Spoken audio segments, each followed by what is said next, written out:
History is a tapestry woven from fragments of the past. We piece together stories from ancient texts, archaeological remnants, and whispered echoes through time. One such figure, shrouded in both history and faith, is Jesus of Nazareth. This essay delves into the historical evidence surrounding Jesus, examining the sources that speak to his existence and the ongoing scholarly debate. Our journey takes us back to the Roman-occupied Judea, where a young preacher captivated crowds and sparked a movement that would change the world. This exploration is not about religious doctrine or theological interpretations. Our focus remains firmly on the historical Jesus, the man who lived and breathed in first-century Palestine. By carefully considering the available evidence, we aim to shed light on this enigmatic figure, separating historical analysis from matters of faith. Join us as we embark on a journey to uncover the historical threads that point to the existence of Jesus of Nazareth. Our primary sources for the life and teachings of Jesus are the four Gospels: Matthew, Mark, Luke, and John. These texts, while religious in nature, offer valuable historical insights. They provide detailed accounts of Jesus' birth, ministry, death, and resurrection. Scholars analyze these texts meticulously, considering their authorship, dating, and historical context. The Gospels were written within a few decades after Jesus' death. This proximity to the events they describe lends them a degree of historical credibility. The authors, though not eyewitnesses themselves, likely had access to first-hand accounts and oral traditions circulating within early Christian communities. While the Gospels are not without their theological biases, they remain crucial pieces in the puzzle of Jesus' historical existence. The historical Jesus is not solely confined to Christian texts. Non-Christian sources such as Roman historians and Jewish writers corroborate elements of the Gospel narratives. Josephus, a first-century Jewish historian, mentions Jesus in his writings. He refers to James, the brother of Jesus, who was called the Christ. This passage, though brief, provides significant extra-biblical attestation of Jesus' existence and his family connections. Similarly, Tacitus, a Roman senator and historian, mentions Christus, from whom Christians derived their name. He describes the punishment of Christians under Emperor Nero. Tacitus confirms that Jesus was executed during the reign of Tiberius by Pontius Pilate, the Roman governor of Judea. These independent accounts, written from different perspectives, offer valuable external confirmation of the historical Jesus. Section 4.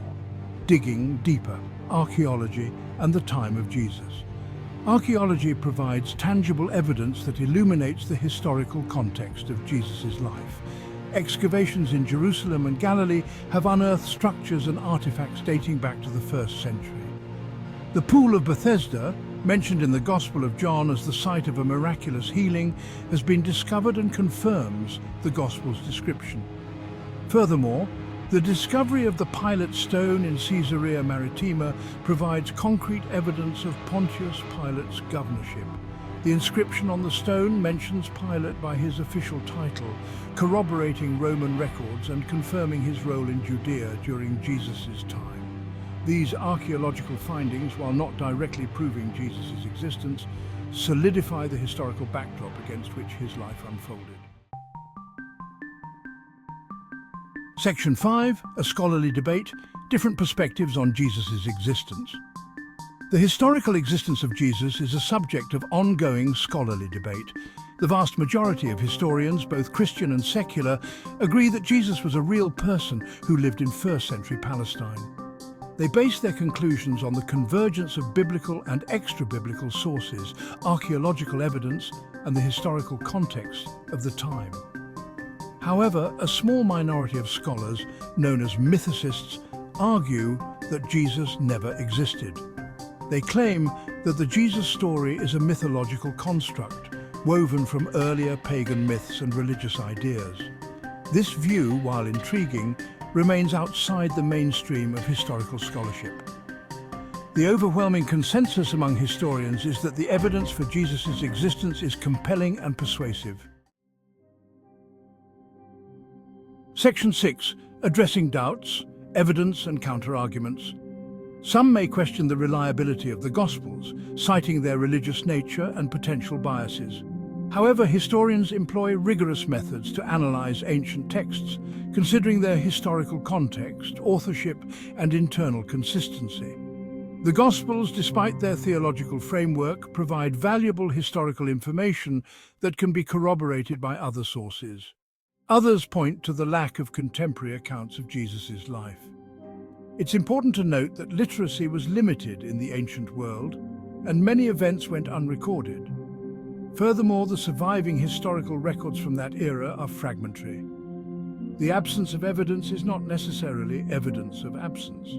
Despite the challenges inherent in reconstructing the past, the convergence of evidence from various sources strongly suggests that Jesus of Nazareth was a historical figure who walked the dusty roads of Roman Judea. If you enjoyed this exploration, please like, share, and subscribe to Muse of Knowledge. We cover a variety of topics on our journey to wisdom, from ancient history to modern science. Join us as we uncover the mysteries of our world.